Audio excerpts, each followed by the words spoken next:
ناظرین السلام علیکم۔ پروگرام گرین پاکستان کے ساتھ میں ہوں آپ کا میزبان شاہد ندیم احمد۔ ناظرین، پوری دنیا میں سیاست ہوتی ہے اور جمہوریت چلتی ہے، لیکن ہمارے ہاں کا جمہوریت اور سیاست کا انداز ہی نرالا ہے۔ یہاں سیاسی قیادت جو جمہوریت اور سیاست کی علمبردار ہے وہ کہتی کچھ ہے اور کرتی کچھ ہے۔ اس کے قول و فعل کے تضاد کا ہی نتیجہ ہے کہ آج سیاسی بحران در بحران جو ہے وہ بڑھتا ہی چلا جا رہا ہے۔ عوام پریشان ہیں اور مصیبت کا شکار ہیں۔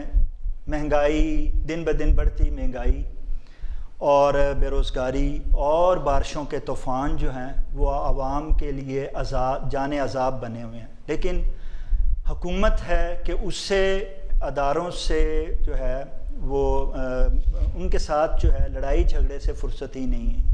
عوام کا کوئی جو ہے وہ پرسان حال نہیں اور سیاسی قیادت کو حصول اقتدار سے فرصت نہیں ہے۔ یہ سارا جو ہے سلسلہ اور یہ بحران جو ہے وہ ملک اور عوام کے لیے کس سمت کی طرف اس کو لے کے جا رہا ہے، یہ سب جاننے کے لیے اور اس کے بارے میں سیاست، جمہوریت اور عوام کے مستقبل کے حوالے سے تبادلہ خیالات کے لیے ہم نے اپنے پروگرام میں ایک بہت ہی سینئر صحافتی شخصیت کو مدعو کیا ہے۔ عام طور پہ صحافت سے تعلق رکھنے والے جو ہیں وہ اپنے صحافتی پیشے سے منسلک ہونے پہ جو ہے وہ فخر کرتے ہیں، لیکن یہ شخصیت ایسی ہیں کہ صحافت کو ان پہ ناز ہے۔ بہت کم شخصیت صحافت میں عام طور پہ ایسی پائی جاتی ہیں۔ بہت سینئر صحافی ہیں، کالم نگار ہیں، تجزیہ کار ہیں، گروپ آف نیوز پیپر کے سربراہ ہیں، چیف ایڈیٹر جناب جمیل اطہر قاضی صاحب۔ ہم ان کے بہت مشکور ہیں اور میرے لیے، میرے چینل کے لیے ایک بڑی اعزاز کی بات ہے کہ وہ جہاں ہمارے ساتھ ہیں۔ جمیل اطہر صاحب، میں آپ کا بہت مشکور ہوں، آپ ہمارے پروگرام میں تشریف لائے۔ سیاست کے یہاں کے رنگ اور ڈھنگ جو ہیں وہ دنیا سے بالکل ہی مختلف ہیں۔ یہاں جیسے کہ میں نے عرض کیا کہ سیاست دانوں کے قول و فعل کا تضاد کا نتیجہ ہے کہ آج نہ صرف ملک بلکہ یہاں کی عوام بھی جو ہے پریشان حال ہے۔ آپ کیا سمجھتے ہیں کہ کیا واقعی یہ جو ملک کے بحران معاشی ہو، سیاسی ہو، معاشرتی ہو، اس کا کیا ذمہ دار جو ہے وہ سیاسی قیادت ہی ہے؟ نحمدہ و نصلی علی رسولہ الکریم، بسم اللہ الرحمن الرحیم۔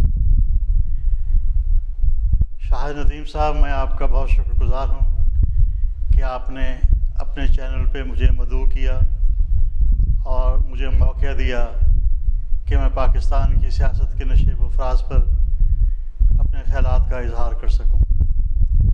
گزارش یہ ہے، ہمارے سارے مسائل قرآن مجید کے اس ارشاد سے روگردانی کا نتیجہ ہے کہ لما تقولون ما لا تفعلون، کہ تم وہ بات نہ کہو جس پر تمہارا اپنا عمل نہیں ہے۔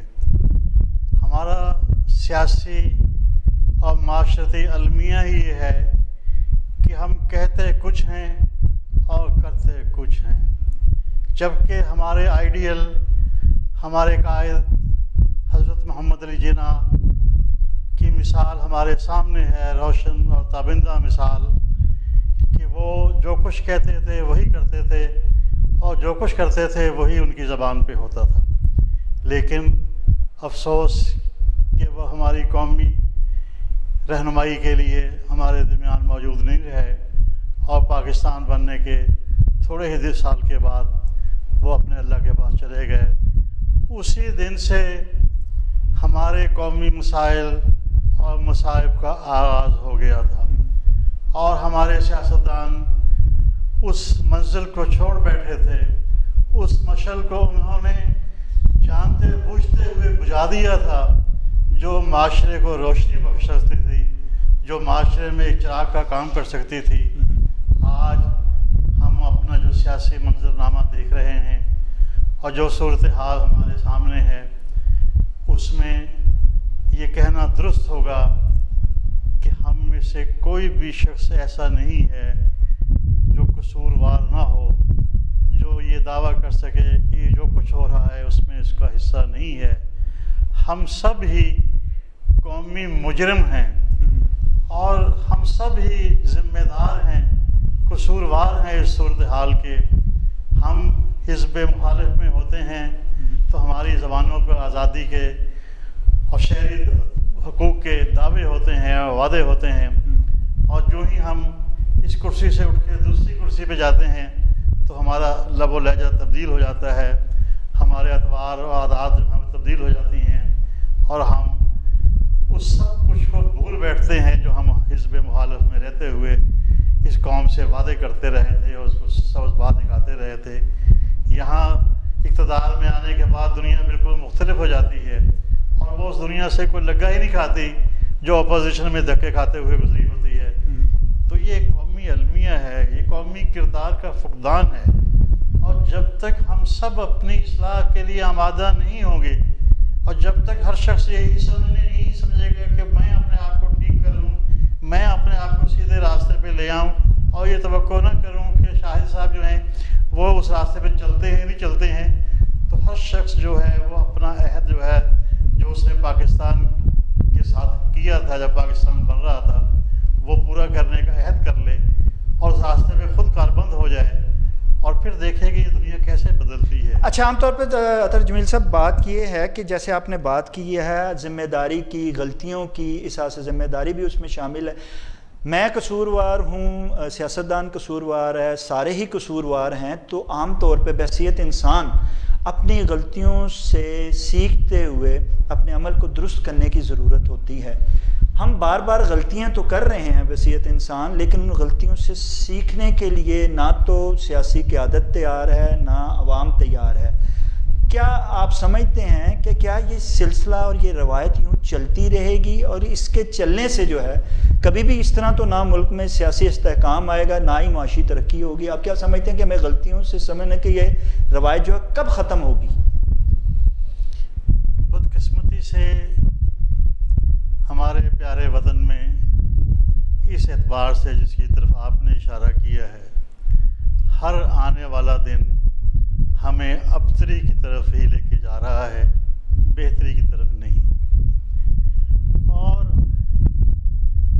معاشرے میں ایسے طبقات موجود تھے اور شاید اب بھی موجود ہیں جو ہمیں سیدھے راستے پہ لے جانے میں بہت اہم کردار ادا کر سکتے تھے اور ادا کر سکتے ہیں، لیکن افسوس یہ ہے کہ اس بہتی گنگا میں وہ بھی بہہ گئے ہیں۔ صحیح۔ اور وہ اصلاح و تعمیر کا فریضہ انجام دینے کی بجائے اس خرابی کو ہوا دینے میں ایک فریق بن گئے ہیں۔ ٹھیک۔ مثلاً ہمارے علماء کرام ہیں، خواہ وہ کسی بھی مسلک سے تعلق رکھتے ہوں، خواہ وہ کسی بھی فرقے سے تعلق رکھتے ہوں، یہ معاشرے کا وہ قابل قدر حصہ ہے کہ جو ہماری اصلاح کا، ہمیں سیدھے راستے پہ لے جانے کا اور ہمیں گمراہی سے بچانے کا فرض انجام دیتے بھی رہے تھے اور ان کو دینا بھی چاہیے۔ لیکن پاکستان بننے کے بعد ہمیں اپنا سیاسی اور انتخابی ڈھانچہ جن بنیادوں پر استوار کرنا چاہیے تھا، بدقسمتی سے وہ ایسا ہم کر نہیں سکے۔ ٹھیک۔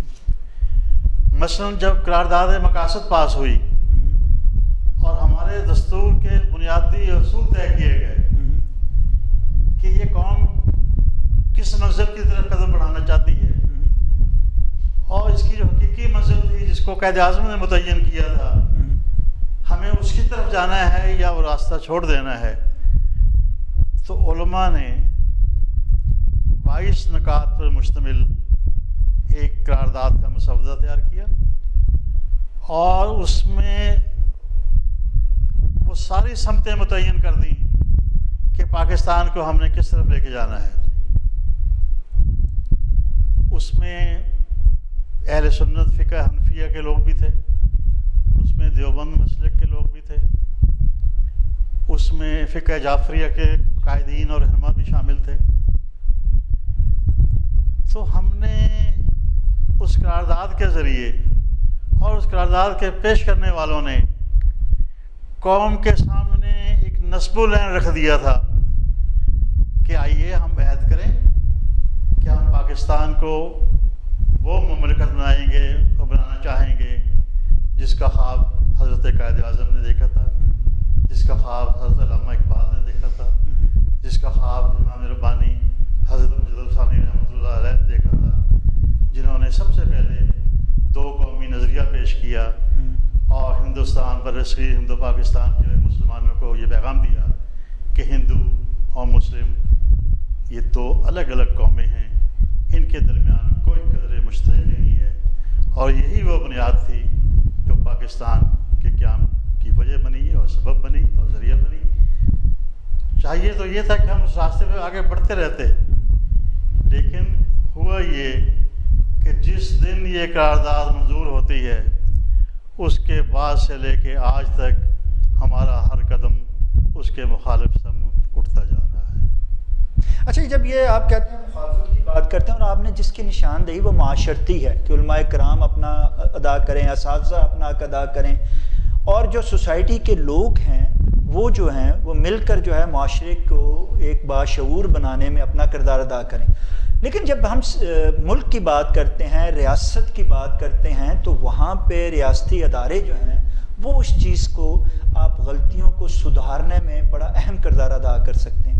آپ کیا سمجھتے ہیں کہ یہ جو سیاسی لوگ ہیں یا سیاست جو ہاتھ سے نکلتی ہوئی اخلاقی اور ہر حوالے سے جو بے قدری سی بنتی جا رہی ہے اس کی، اور جمہوریت جو ہے وہ کمزور ہوتی جا رہی ہے، اس میں ریاستی اداروں کا بڑا کردار تھا؟ آپ کیا سمجھتے نہیں ہیں کہ معاشرتی اور ریاستی کو بہتر بنانے کے لیے، جمہوریت کو مضبوط کرنے کے لیے اور بے راہ روی کا راستہ اختیار کرتی ہوئی سیاسی قیادت کو راہ کا تعین کے لیے جو ریاستی ادارے ہیں وہ اہم کردار ادا کر سکتے تھے، لیکن انہوں نے ادا نہیں کیا، اس وجہ سے غلطیوں پہ غلطیاں ہو رہی ہیں؟ آپ کیا سمجھتے ہیں کہ ریاستی کرداروں کی کمزوری آپ دیکھتے نہیں ہیں؟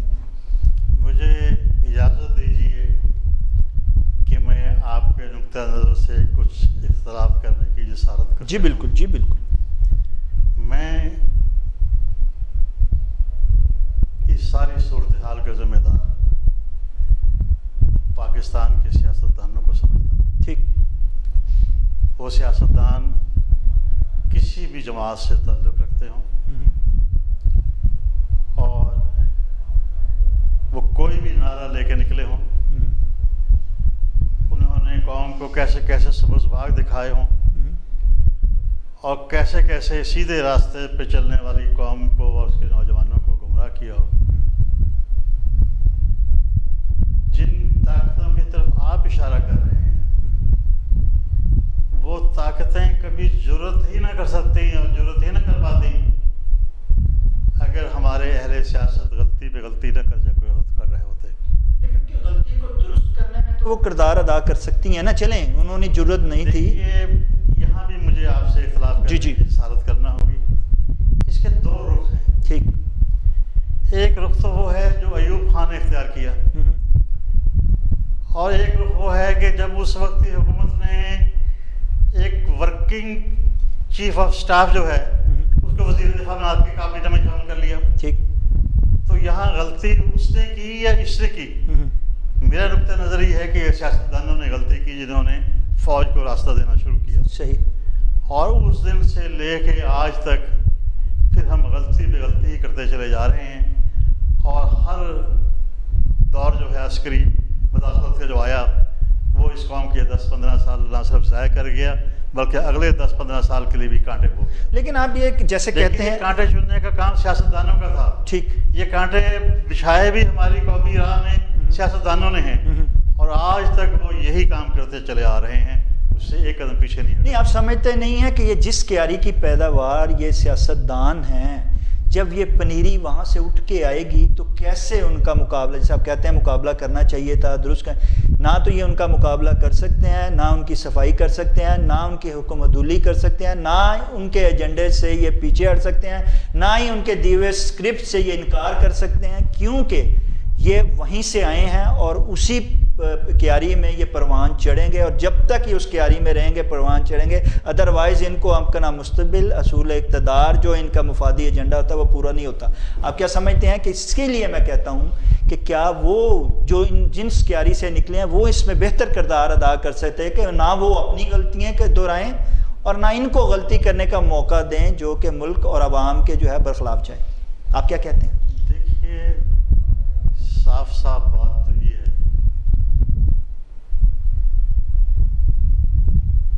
کہ سیدھے راستے پہ رکھنے کا کام جو ہے وہ صرف سیاستدانوں کا ہی نہیں ہوتا، جمہوری معاشروں میں یہ کردار بنیادی طور پر صحافت ادا کرتی ہے۔ ٹھیک۔ جب ایوب خان نے مارشل لا نافذ کیا تو اس وقت حمید نظامی صاحب حیات تھے۔ حمید نظامی صاحب نے برملا اس بات کا اظہار کیا کہ یہ ملک جمہوریت کے نام پر، جمہوریت کے ذریعے لوگوں کی آزادانہ رائے سے اس کا عمل میں آیا ہے، اور یہاں فوج کو اپنا کام کرنا چاہیے اور عوام کے منتخب نمائندوں کو اپنا فریضہ ادا کرنا چاہیے۔ لیکن ہوا کیا کہ حمید نظامی اسی گھٹن کا شکار ہو گئے اور ایوب خان اپنے راستے پر بڑھتے چلے گئے۔ لیکن ان کو کمک کس نے فراہم کی؟ سیاستدانوں میں سے ہی کچھ لوگ اٹھے جو چیف مارشل ایڈمنسٹریٹر کے دست و بازو بن گئے۔ صحافت میں سے ہی لوگ اٹھے جو نہ صرف دست و بازو بنے بلکہ ان کی کابینہ کے رکن بن گئے۔ صحیح۔